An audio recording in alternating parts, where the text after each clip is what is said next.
इस भाव से तिलक लगाया जाता है कि हे प्रभु, मैंने आपके चरणों को अपने माथे पे सजा रखा है। राधे राधे दोस्तों, स्वागत है आपका एक और नए वीडियो में। दोस्तों, आज की वीडियो में हम सबको यह मालूम होगा कि चंदन लगाना क्यों ज़रूरी है, माथे पर तिलक लगाना क्यों ज़रूरी है और हमें कितना लाभ मिलता है। माथे पर तिलक लगाने से प्रेमानंद महाराज जी, अनिरुद्धा आचार्य जी, देवकी नंदन जी, धीरेन्द्र शास्त्री जी, देवी चित्रलेखा जी इस वीडियो में चंदन और तिलक को लेकर बहुत सारी जानकारियाँ देंगे। आप वीडियो पूरा देखिए, तभी जान पाओगे और समझ पाओगे, आपको अच्छा भी लगेगा। चैन से तो रहने ही नहीं देगा, इसका स्वभाव। एक घोड़े पे जा रहे थे, एक घोड़ा लेकर के, तो एक जवान एक बूढ़े उनके पिता थे, तो उन्होंने पिताजी से कहा कि आप घोड़े पे, पहले तो दोनों ऐसे घोड़े को लिए जा रहे थे, बोले तो कैसे मूर्ख है, खाली जा रहे। उन्होंने पिताजी को बैठा लिया, बोले यार बुढ़े को शर्म नहीं लगती, वो बेचारा लड़का पैदल चल रहा है। तो उसने सोचा लोग ऐसा करें, तो उसको लड़के को बैठा दिया, बूढ़ा पैदल हो गया। तो बोले यार इसको जवान, इसको शर्म नहीं लगती, बूढ़ा पैदल चल रहा है। तो दोनों बैठ गए, बोले हराम का घोड़ा मिला होगा, दोनों चढ़े हैं। दोनों उतर गए, बोले कितने बेवकूफ है, घोड़ा खाली जा रहा है। मतलब किसी भी तरह से संसार ये नहीं बर्दाश्त कर सकता, वो तो उपहास करेगा ही करेगा।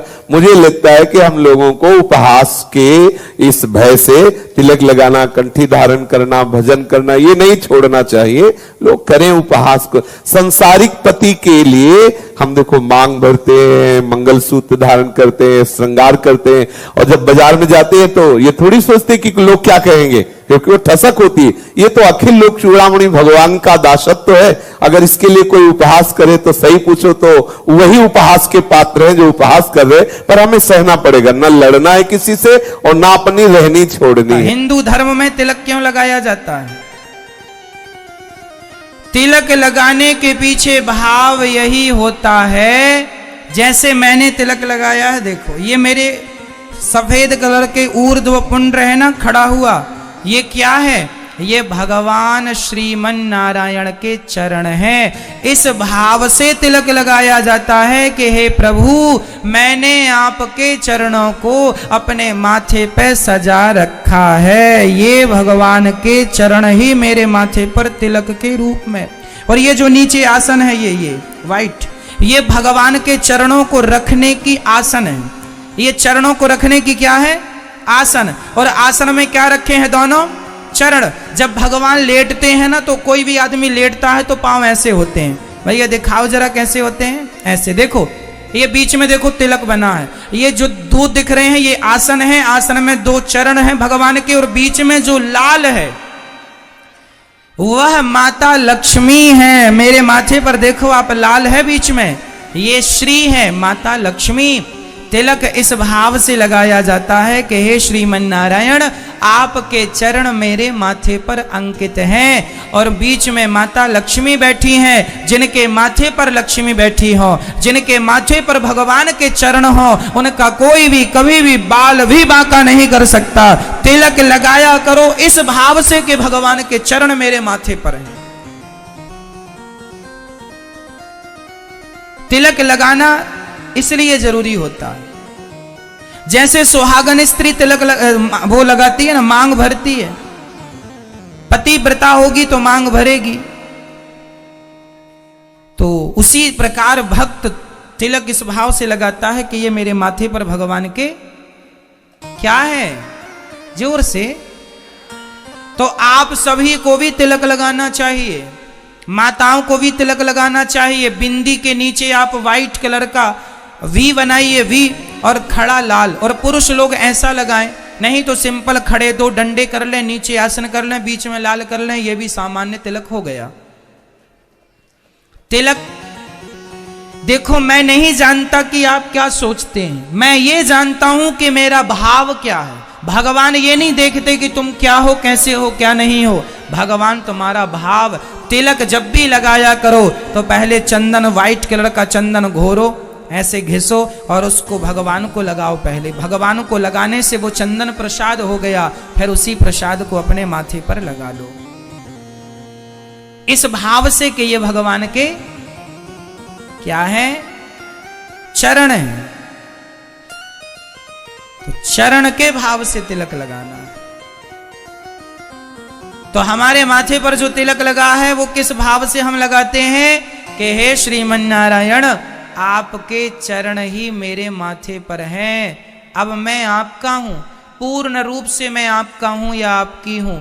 जब मैं आपका हो गया, जब मैंने चरणों को माथे पर बिठा लिया, तो फिर मैं आपका हूं। फिर अब आप ही जानो और आपका काम ही जाने, मैं कुछ नहीं जानता, जैसा करना है मर, मैं आपका हूं।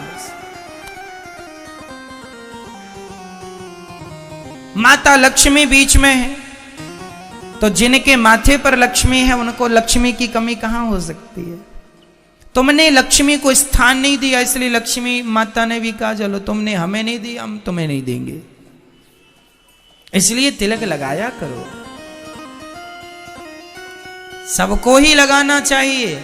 कहते हैं जिनके माथे पर ऐसा तिलक होता है ऊर्ध्व पुंड्र, उनसे यमराज भी कभी आकर, उनसे यमदूत भी डरते हैं। गर्भवती माताओं को लाल चंदन लगाना चाहिए, पर पुरुष ना लगा करके माताएं अपने हाथ से लगाएं। जय श्री राधे गुरु जी, बहुत बहुत धन्यवाद। और जो सौभाग्यवती नहीं है, बालिकाएं हैं या सौभाग्यवती नहीं है किसी कारण बस, वो पीला चंदन लगा सकती हैं। पर माताएं पूरा माथा थोप सकती हैं, पीला पूरे मस्तक में लगा सकती हैं, साथ में कोई दोष नहीं है। क्या देवी माँ आपको बिना तिलक देखे अच्छे लगेगी? वो आपको अच्छा लग समझेंगे? हनुमान जी को आप अच्छे लगेंगे बिना तिलक के? राम जी को आप अच्छे लगेंगे बिना तिलक के? हर सनातनी को घर से निकलते समय, चाहे वो सरकारी नौकरी में, चाहे प्राइवेट नौकरी में, खुद का काम है, पराया काम है, कोई भी काम है, घर से जाओ माथे पे तिलक लगा के जाओ, खुद भी पॉजिटिव रहो और दूसरों को भी पॉजिटिव करो। अच्छा एक बात बताओ, जब मुझे आप तिलक के साथ देखते कैसा लगता है? मैं बचपन से लगा रहा हूं, आज इस तिलक ने मेरे जगह ले ली है, मुझे अब जगह नहीं बनानी पड़ती, ले ली है, ये मेरा स्थान है। और जिसके माथे पे तिलक होता है, स्पेशली चंदन और कुमकुम का तिलक होता है, उसके हमेशा उच्चतम श्रेष्ठ विचार और मस्तिष्क ठंडा रहता है। ठाकुर जी को चंदन लगाए और भगवान को चंदन लगाने के बाद सबको अपने मस्तिष्क पे भी थोड़ा थोड़ा चंदन लगाना चाहिए। माथे पर सबके, जो भी सनातनी अपने आप को मानता है, सनातन धर्म से जुड़ा हुआ हर व्यक्ति को हर रोज माथे पे थोड़ा सा चंदन लगाना चाहिए। आप कहोगे हम चंदन लगाएंगे तो पड़ोसी हंसेंगे, तो हंसने दो, क्या फर्क पड़ता है? एक दिन हंसेंगे, 2 दिन हंसेंगे, एक दिन मजाक बनाएंगे, 2 दिन मजाक बनाएंगे तो सुन लो। और जब तक मजाक नहीं बनेगा तब तक भगवान भी कैसे खुश होंगे? भगवान जब देखेंगे कि इसका अब हंसी उड़ने लगी तो भगवान समझ जाएंगे अब ये कुछ कर रहा है। हंसी तो उसी की उड़ती है ना जो कुछ करता है। तो माथे पर चंदन लगाने में किसी को भी शर्म नहीं आनी चाहिए। माथे पर चंदन ये भक्त की पहचान है, ये वैष्णव की पहचान है।